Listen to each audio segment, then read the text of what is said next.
देखिए यहाँ पे क्वेश्चन नंबर 5 में क्या कहा गया है, are the following pair of sets equal. तो हमें यहाँ पे बताना है कौन से पेयर ऑफ सेट हमारे इक्वल है और गिव रीजन, आपको यहाँ पे रीजन भी बताना है।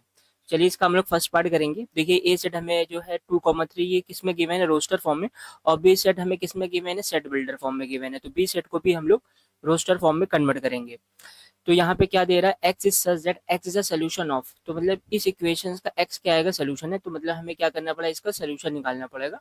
इट मीन्स हमें क्या करना पड़ेगा, इसको सॉल्व करना होगा। X square plus 5x plus 6 equal to 0, और हमें इसे क्या करना पड़ेगा, फैक्टराइज करना होगा।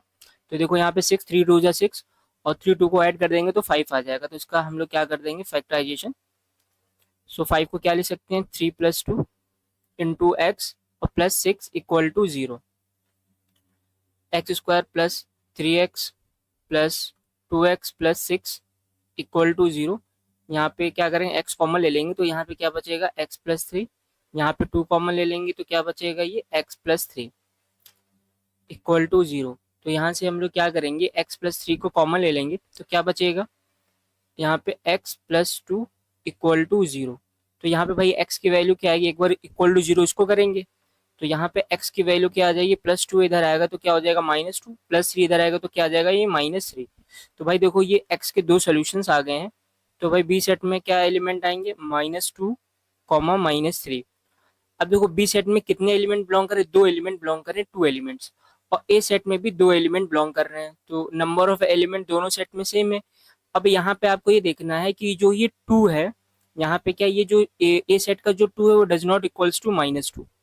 तो इट मीन्स, तो मतलब कि एलिमेंट यहाँ पे क्या डिफरेंट है, जब एलिमेंट डिफरेंट होते हैं तो ये दोनों सेट आपस में इक्वल नहीं होंगे। तो हम लोग क्या लिखेंगे, A does not equals to B.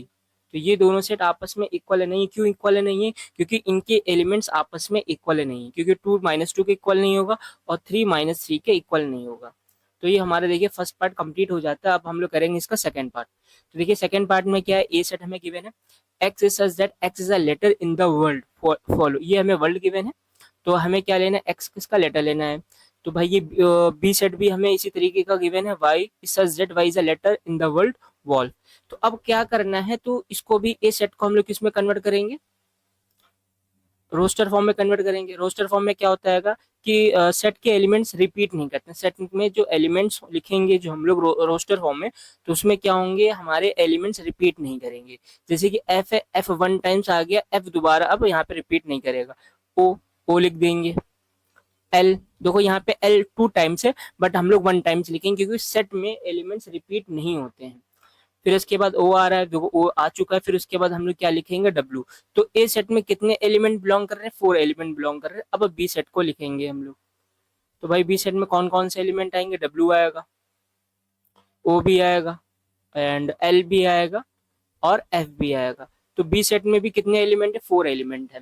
देखो यहाँ पे एफ है, यहाँ पे भी एफ है, तो ओ भी है यहाँ पे, ओ यहाँ पे भी एल है, एल यहाँ पे भी है, डब्ल्यू और यहाँ पे भी डब्ल्यू है। मतलब ए सेट में भी 4 एलिमेंट है, बी सेट में भी 4 एलिमेंट है, और 4 जो एलिमेंट्स वो क्या आएंगे, एग्जैक्टली सेम है, एग्जैक्टली इक्वल है।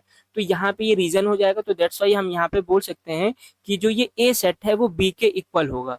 तो क्वेश्चन नंबर 5 के 2 पार्ट थे, तो फर्स्ट पार्ट हम लोगों ने सॉल्व कर लिया जो कैसा था, अनइक्वल था, और सेकंड पार्ट इसका इक्वल है। इसी के साथ हमारा क्वेश्चन नंबर 5 कंप्लीट हो जाता है।